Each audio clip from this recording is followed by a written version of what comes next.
Hello guys, ayan, malapit na ang fall season dito.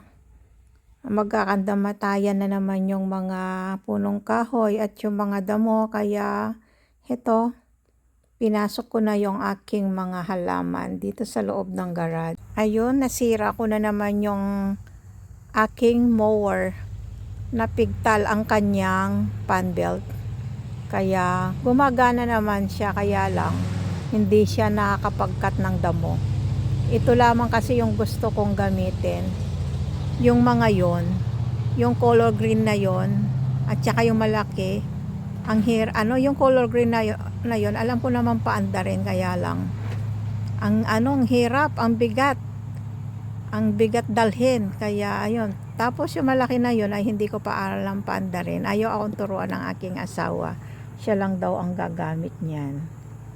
Kaya ito, yung damo, ang pangit ng pagkatabas. Ang ginamit ko ay yung color green, ang bigat kasing dalhin. Kaya yan, ang ganda ng panahon po ngayon dito.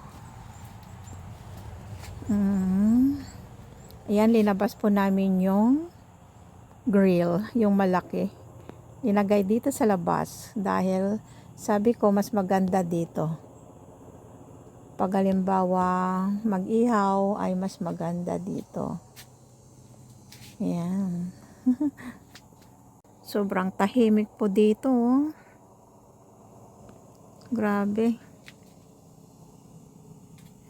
Sobrang tahimik. Pero yung mga yung mga nakatira po dito ay yung mga matatanda, yung gusto po nilang tahimik.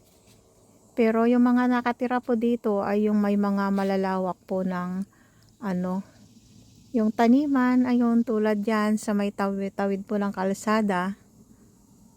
Ayan, kasi nagpa-farm po sila.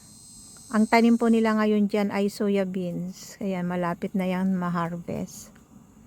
Yung mga nakatira po dito sa may banda rito sa amin ay yung mga malalaking bahay at malalaking taniman. Kaya gusto nila rito, tsaka yung mga nag-aalaga po ng kabayo at tsaka baka. Kaya mas gusto po nilang tumira dito sa may tahimik na lugar. Yan, thank you for watching.